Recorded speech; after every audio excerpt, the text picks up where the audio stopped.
Crypto, blockchain, NFTs, Bitcoin. Do you need a translation for these things? Are you interested in making money in these very new pathways? But does the whole space confuse you? Do you feel a little bit scared around new technology and this new financial frontier that we are in? As a Catholic, and do you worry about how this can intersect or help strengthen your faith and your ability to grow and make impact with your finances? We are talking about the future of finance and why Catholics should care about crypto today on the Possibility Mom Live.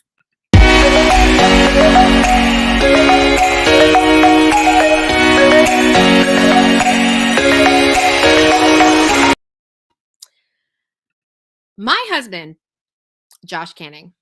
Many of you know and love him from my Monday Day in the Life videos where he is constantly interrupting my boomerang shots on Instagram. If you're curious, he is very clever about ruining all of my boomerang shots. He is obsessed with crypto. And I remember when he would start to go to these meetings every week at our local pub. There are many people in the town that I live in Ave Maria, Florida, who are interested in this new frontier of cryptocurrency, Bitcoin, and all the things. I kind of was like, this is a funny little nerdy habit you have. And I'll just be frank with you. I wasn't really interested in it. I was kind of just like, please be responsible and don't spend all of our money. But it's becoming more and more interesting to me as people like Elon Musk, as other leaders in the world who want to do good things with their money, who want to impact the world. I'm always thinking about things like, what if the majority of the wealth was in the world was in the hands of Catholics? What could happen in the world if the majority of the wealth was controlled by people with incredible morals? I love helping people make money. For those of you who've been following me for a while, you know that I run a program called Wealth Without Guilt, where I help moms who want to remain at home with their families make money from home. I have a lot of moms in my world who are interested in retiring their husbands, so to speak, or having their husbands work with them together in a family home-based business. I coach a lot of moms who desire this. This is what my husband and I strive to do. This is what we have done in various, in the years of our lives.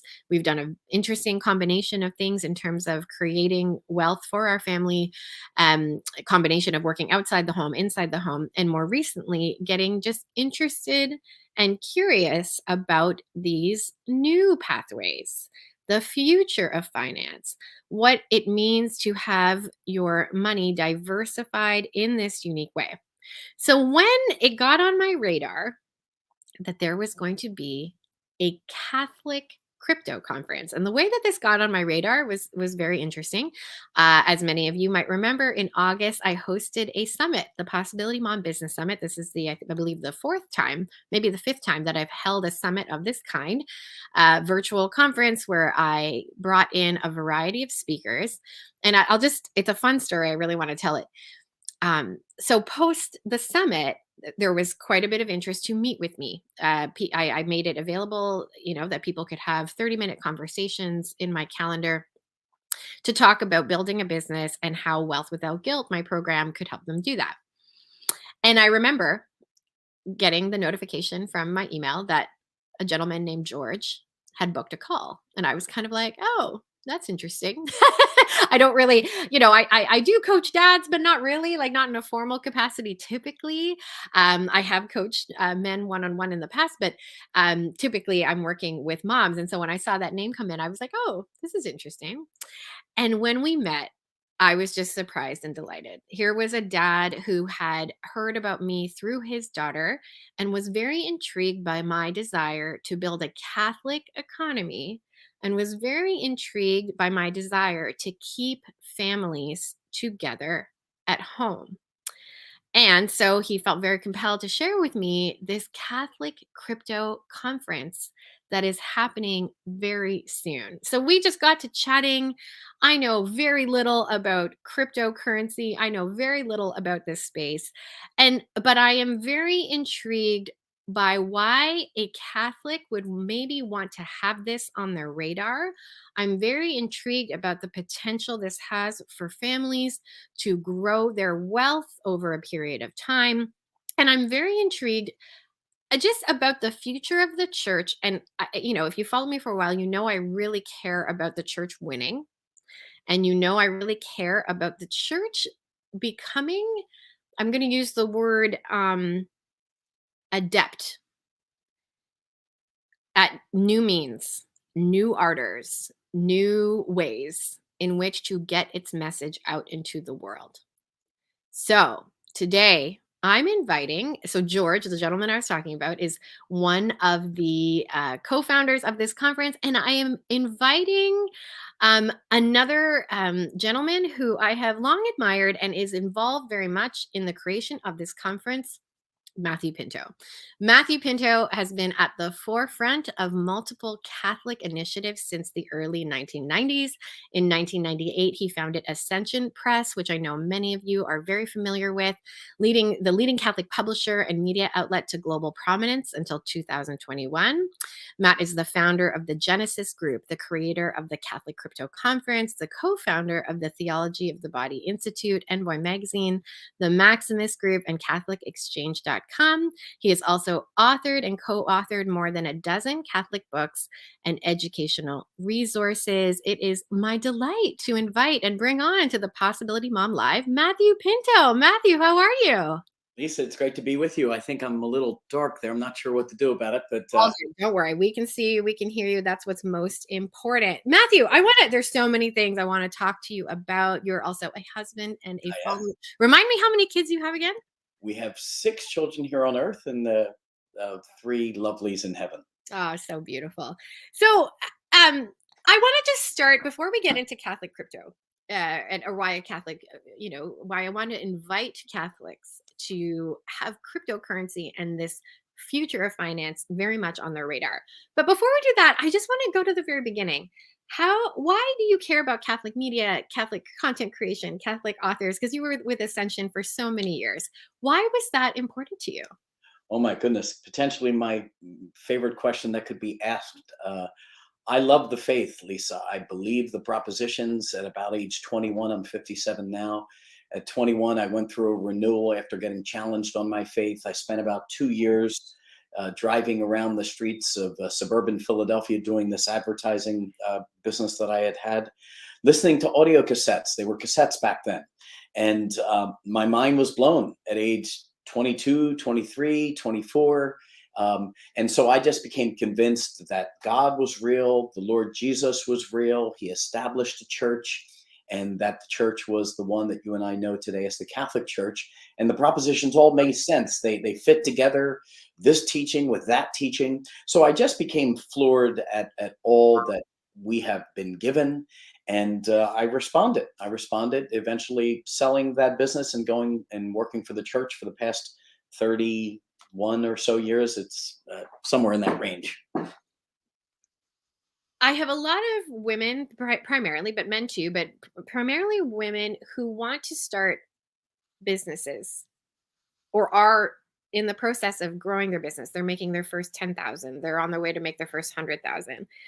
And common thoughts that I am coaching my people on are around fear of taking action, fear of getting it wrong, fear, of course, of things that I think are good things to be afraid of, like, am I leading my family astray? Hmm. Am I somehow less holy in the pursuit of building wealth? Hmm. In your illustrious career, I'm going to use that word illustrious. I think it's pretty illustrious. In your illustrious career of starting organizations and helping other companies market and get other people to invest in them, what advice would you have for the entrepreneur who is afraid of taking action? Yeah, ooh, I thought about that question many times as well. And Lisa, I I have these two scripture verses that are, kind of guardrails on each side. And one of them speaks about the parable of the talents, and the one person who, out of fear, buried the one talent because this person, again, a metaphor or that is given to us.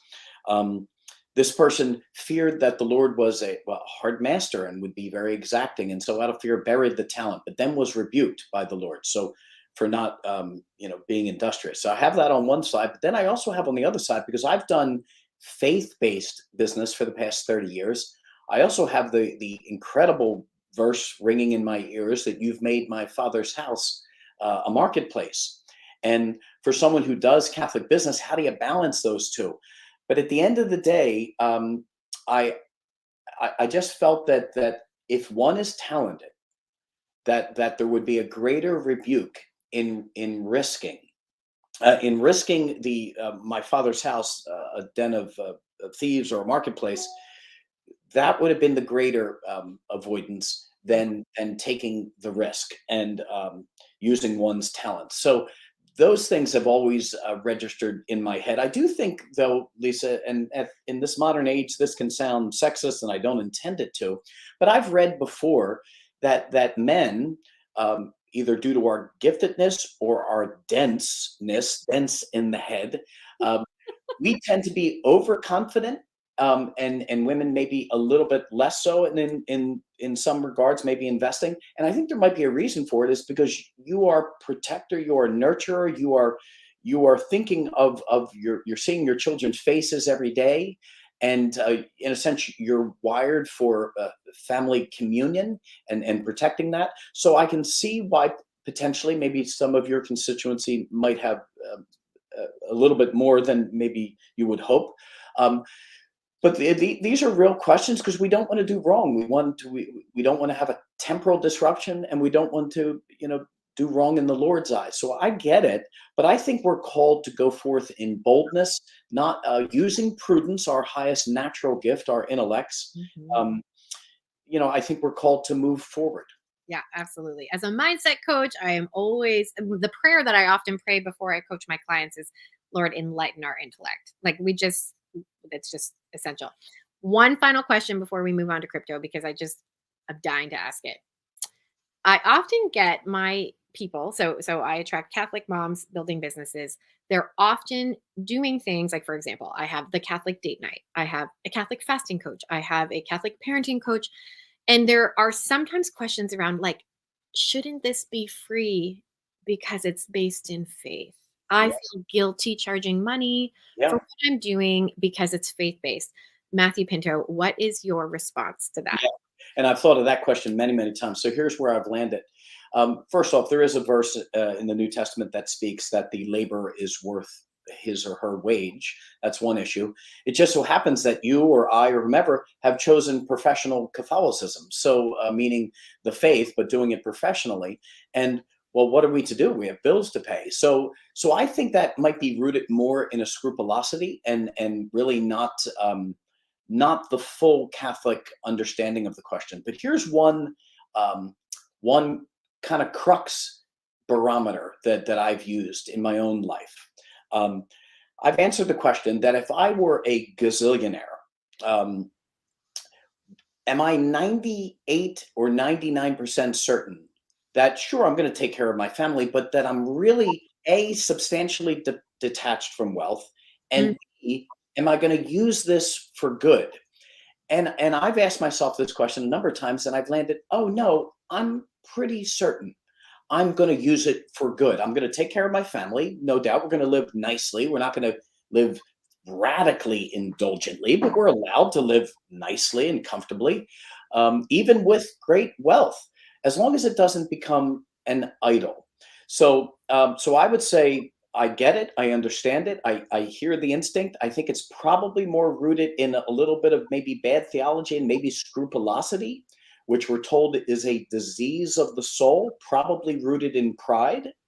So I would say, if you can genuinely ask the question, that no, it's not an idol. It's important.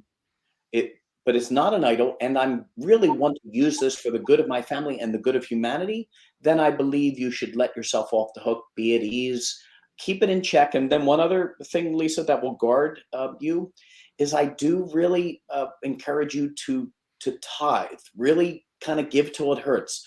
The church doesn't say 10% literally. It's a good benchmark to use until you figure out in your own heart what that amount should be. Um, so if you can guard your heart by tithing, you're in good shape. If you can pretty much answer, no, I'm here to use this for the good of my family and the good of the world, I think you're on safe ground. I love it. I love it so much. All right. Segue is speaking of gazillionaires. I just love that you use that phrase, even if I was a gazillionaire. Let's talk about Catholic crypto. You have founded the Catholic Crypto Conference. November 17th through 18th is happening in person. It's also happening virtually. And I want to encourage everyone listening to go check out the links right below this video, or if you're listening in podcast form, go to the description and check out these links, because I have never, and I'm pretty, I would say, like on the pulse of what's going on in terms of like the internet and Catholicism. Not many people are having this conversation. Like I said, I thought it was pretty nerdy. I'm going to use that word, that my husband, Josh Canning, I love you. But like every week they were meeting to talk about Bitcoin and what their investments were doing and what have you. And I kind of just was like, I wrote him off to be this like nerdy little habit that my my husband was participating in. But then when I got wind of this conference via this conversation with George, I just was like, this is fascinating. So, Matthew, where did this come from? Where did this idea to create a conference all around crypto? And then we're going to get into defining some of these terms. But Yeah. first, share with us, what was the impetus for creating this conference? Yeah, and talk about fear. There actually was fear on my part back in like March and April, because I had built up over 20 something years in Catholicism, maybe almost 30, but 22 years as Ascension, a pretty good reputation, for ministry and doing some things that helped the church. And I thought, man, this is going to be seen as whack. I mean, this is not. People could misunderstand what you're doing and why you're doing. And I think, Lisa, the reason why I thought there would be misunderstanding is because the word crypto, people associate it only with cryptocurrency, and that is pretty real. But there's about 6 or 7 disciplines that fall under this phrase crypto. So when I use the word Catholic Crypto Conference, I'm speaking about the full panoply of things, which I'll describe in just a few minutes. But so there was fear, but the reason why I wrestled with this question, but the reason why I landed on the no, you need to move forward with this, is because I was there in the mid 90s when the church that you and I love really did not do a whole lot with the internet. Mm.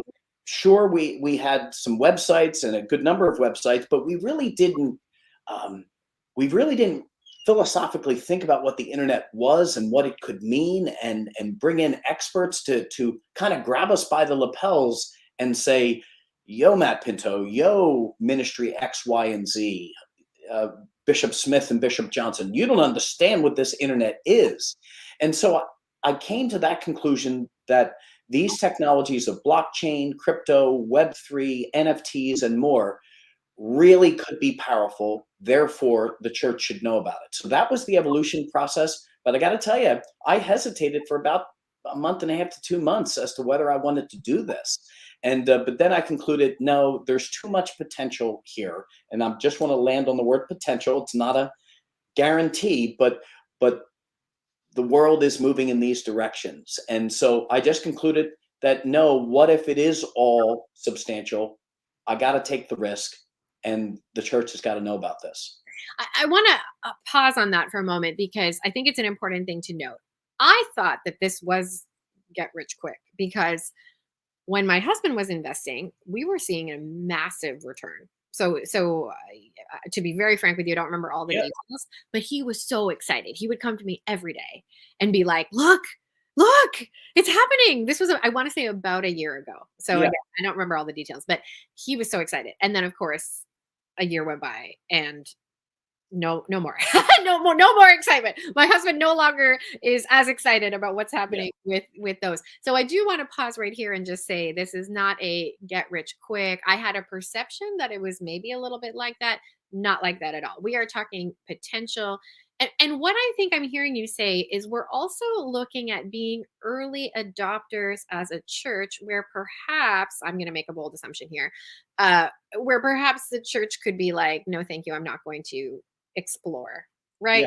Yeah. So that is what I'm sort of sensing that your conference is really exploring, is how can we become early adopters, both personally in our homes, and looking at the impact this could make in years over time, but also how can the church be aware of the future of the internet. So you said there are 6 things that fall under the umbrella of crypto. What are those 6 things? Could you describe them briefly? Sure, sure. And let me just come back to that in just a minute, because there's some points that I think need to be made. One, it's understandable if there is an asset that's going to grow. It's understandable that there would be excitement, and but I'm primarily saying this is more a technology play, in a similar manner that someone would be excited about not just the internet, but then the ecosystem surrounding the internet in the mid 90s. Entities like Amazon and YouTube and others that grew, those would be good investments. So you're not doing anything wrong if you're just looking at the culture and seeing where movements are and moving in the direction of those as investments. That's fine and within the pale. And sure, there may be an element where it enters into your mind that, oh my goodness, we can do very well financially. But no, this is mostly about a technology play. And then in regards to the church, yes, the purpose was to increase awareness. The 6 or 7 or so disciplines that fall underneath this is blockchain is kind of the base of it all. Blockchain then was able to have value, economic value, in something that we now call cryptocurrency. The first cryptocurrency was something called Bitcoin. Blockchain and crypto come together and kind of have babies, and the babies are these creations called non-fungible tokens, or now Web 3.0, or the metaverse, or something called smart contracts, or decentralized finance. These are all new disciplines that didn't exist before 5 years ago, 4 years ago, 3 years ago, and exist now. Just like email didn't exist in, let's say, 1991 or so, at least for the masses. And Amazon didn't exist, and overnight deliveries in such an amazing manner. So, so those are the disciplines underneath that are created from this blockchain crypto combination. These are new, really computer protocols that that remove a lot of friction in the system and create a more of a peer-to-peer world. And it really can be game changing. But Lisa, for those of you who are listening, who are committed Catholics, there are a couple of other benefits beyond the whole economic thing, and one of which is a certain amount of financial freedom. By that I mean you're kind of separate from the grid. You know how people say, go off the electric grid? Well, this is kind of off the financial grid, because as you may recall, those who supported the trucker movement up in Canada, they had their donations just canceled. And so this new world of decentralization not only can solve some of those economic cancellations, Yes. but also in the Twitter, Facebook cancel world, there are networks that are in their beginning stages of getting built that can prevent you from being canceled, like in the manner of someone doesn't like this program that you have right now. Mhm. So we're really talking about a movement towards more freedom, more autonomy, more peer-to-peer, not only economic transactions, but just human transactions without a third-party mediator. And Mhm. so, and although I may share all this with energy, I'm still learning. I'm still wondering what this all means, in a similar manner that none of us really could have known what the internet would mean in 1994. Mm. Okay, I'm going to ask you to make a bold prediction if you can, given the spirit that you just shared with us that you are exploring as well. Like, why should someone care now about, like, the future? So, like, what are your bold predictions, and why should someone listening to this care right now? Yeah, because you're called to be a steward of your person. You're called to be a steward of your spouse and your family and humankind, mankind. You are your brother's keeper, in addition to being your children and your husband's keeper. And so there is a burden on us all to not simply put our heads in the ground. I know, believe me, I've been there 1,000 times, when it would be much easier to not address something than to address it. But that's not the spirit in which the Christian operates. Doesn't mean we blindly or always go down path A, the bold path, but we do have to have a hunger impulse, a hunger to kind of recreate the broken world or broken situation into something anew. And human ingenuity, I would contend, human ingenuity, any idea that you've had for your podcast, but really any idea that anyone has, is a little bit of a spark of the divine. Why? Because God himself is effusive. He's creative. This fusion of love that is the Trinity can't help but want to get out of itself. And similarly, the human instinct to create is rooted, I believe, in that same kind of Trinitarian fusion. And so I think we're called as Catholics to be light, to be salt, and it involves going forth. And sure, we're going to get some things wrong, but guided by grace and prudence, I believe we're going to get the majority of things right, and we're going to be acknowledged in a well done, my good and faithful servant type of way for relying on the Lord's grace and being bold and moving forward. Oh, I love it. Being bold and moving forward resonates with me so much, as does this concept of creating with the Lord. And here's the thing that I want to propose to anybody listening who might be like, this is weird, and why, Lisa, are you talking about this? I get it. Is that, imagine in 1990 when I was 6 years old, when the internet was just emerging, we as a church were like, how could we use this to evangelize? Like, but from the beginning, like Yeah. imagine, right? Yeah. And so I just want to invite people in a very similar way. What if we're in a similar time with this different kind of financial future, this different kind of technology, different decentralization? If all of these terms, PS, you do not understand, that's okay. That is why this conference exists. So tell us about this conference. I'm going to pull up the website for this conference. What can people expect to gain if they come in person or they attend virtually, because you have both of those options? So what can people expect from the Catholic Crypto Conference? Sure. And Lisa, I'm gonna, again, forgive me. It's just my nature. I'm not sure whether it's good or bad, but there's one other point before I get into the conference so you just used the phrase, have the church kind of been more awake in the early to mid 90s, and how can we use this for evangelize? Good, true, beautiful, amen. But there's another point. What if just normal, believing, strong, Orthodox Catholics in the mid 90s were just pure secular technologists as well? In other words, they were just technologists like Bezos and Musk and others.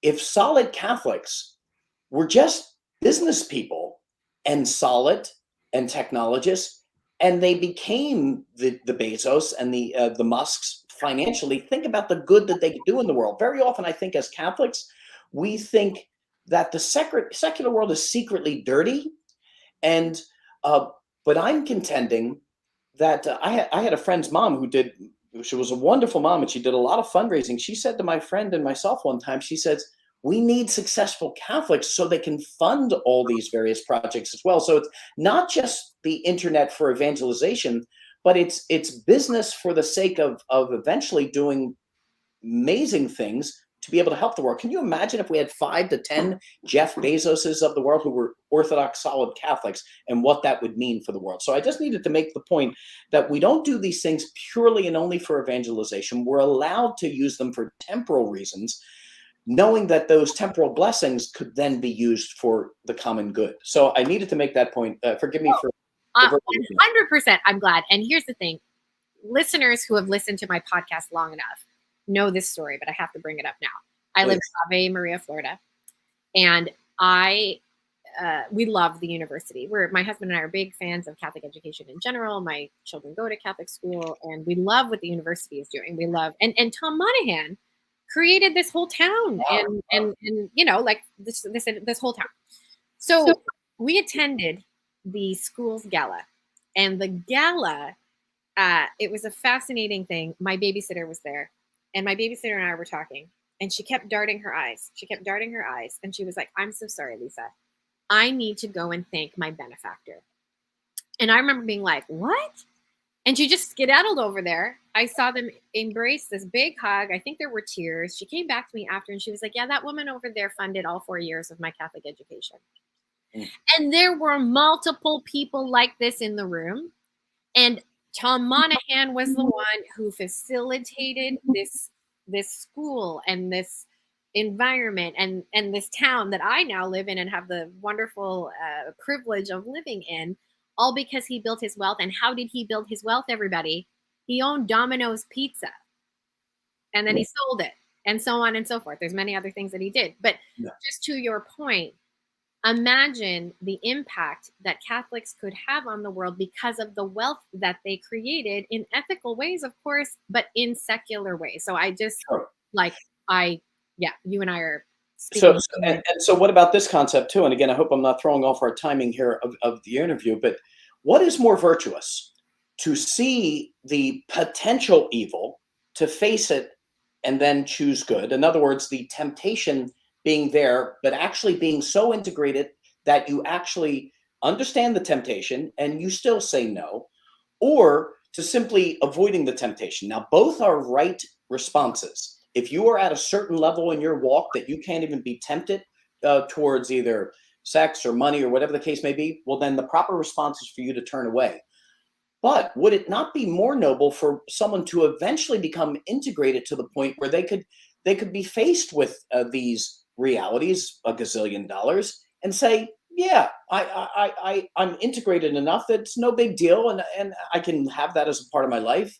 I actually think that if one can get to the point where you're in the midst of the temptation and integrated to be able to say no, it's fine, that actually could be even more noble than simply resorting to turning away out of fear. Now, if you need to turn away because that's where you are in the walk, do it. But if you can actually, through prayer, discernment, reflection, strength in your faith, be able to live in the world but not be of the world, I actually think that's the end game. Amen. All right, tell us about this conference.